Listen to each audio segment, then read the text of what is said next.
The first thing you've got to do for preparing for the shortages is do an audit of what shortages you face. This means looking at the items which are critical to your business, looking at your stocks, and perhaps more importantly, talking to your suppliers about how depleted their supply chain is. The UK has been relatively fortunate so far in that we're at the end of a very long supply chain. Shortages have already happened in Asia, in the Indian Ocean, because their supply chains are shorter. If you want to see what you are facing, go and look at what's happening in India, in Indonesia, in Singapore, even in Singapore. The basic minerals that are held up in the Gulf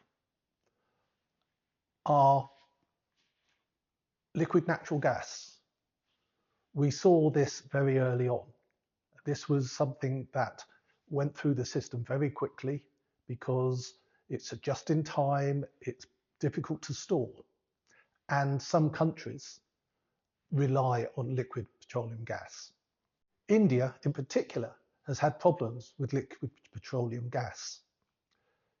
It's used in a lot of their transport, it is used in a lot of their industry, and it is the fundamental fuel that they use for cooking.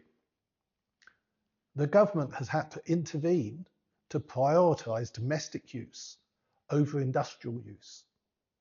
This has meant no end of energy intensive industry has shut down in India.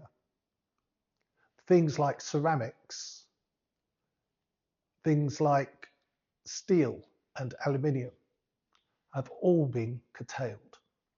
The second is the generic oil.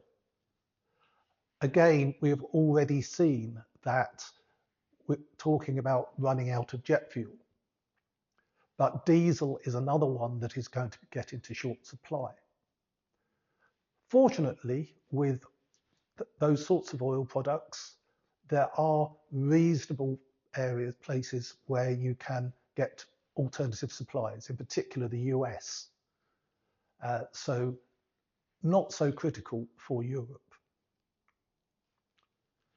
The third one is probably people don't know, 20% of the world's aluminium comes out of the Gulf. Using the cheap energy, they smelt the aluminium. That aluminium has stopped being shipped.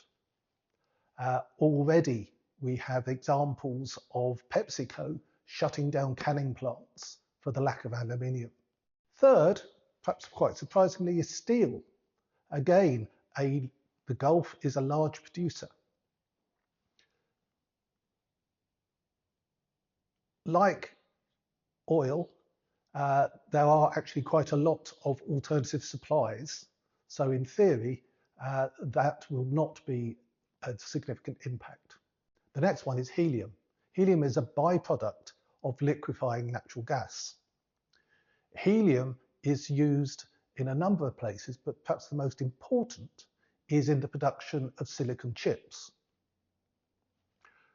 Because helium is very difficult to store, there is already a world shortage of helium in the supply system. As a result, the chip manufacturers are prioritizing the products that they are making. Quite reasonably, they are making high margin products such as CPUs, big memory chips, and not supplying the commodity silicon like the little chips that you get in headlights and all the other sort of small electrical things in cars and automation and what have you.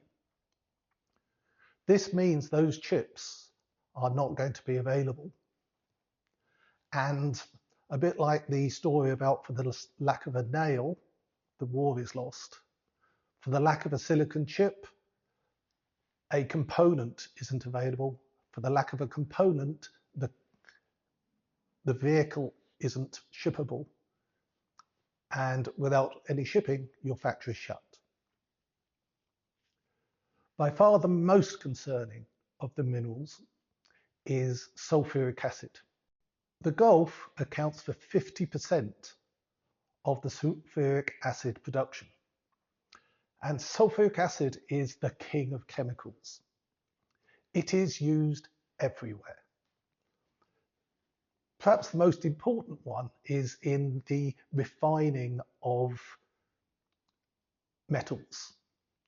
It's used in refining copper, nickel, cadmium, cobalt,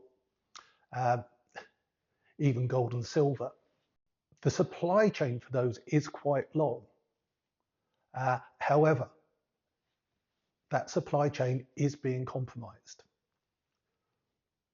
To give you an indication of just how serious the sulfuric acid problem is, the Chinese government has banned all exports of sulfuric acid and other sulfur products in order to keep it for their domestic market. It's the only product that China has made such a blanket ban of. The secondary problems of the loss of Gulf minerals,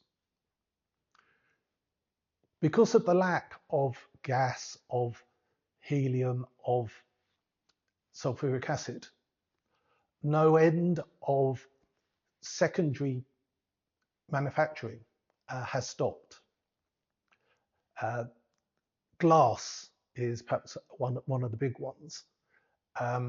Without glass containers go around. The major secondary product that we all should be concerned about is plastics. China makes most of the raw plastic of the world, and they are allocating that plastic to their own manufacturers before they're shipping raw plastic out anywhere else. Plastic is everywhere. And again, it's one of those things, that piece of plastic, whether it's a gasket or a mounting leg, without it, your product will not be there. The UK is often referred to as a service economy. And why should we worry about supply chain when all we are doing is moving data? Unfortunately, that's just not how it works. Most of that service economy is reliant on either materials, just paper is a significant problem, but also you're reliant on your customers. And if your customers are going out of business, you're going out of business. Gulf Genesis doesn't have solutions to these problems. We don't know your business. What we can do is give you tools that allow you to mitigate the problems that you are facing or will face.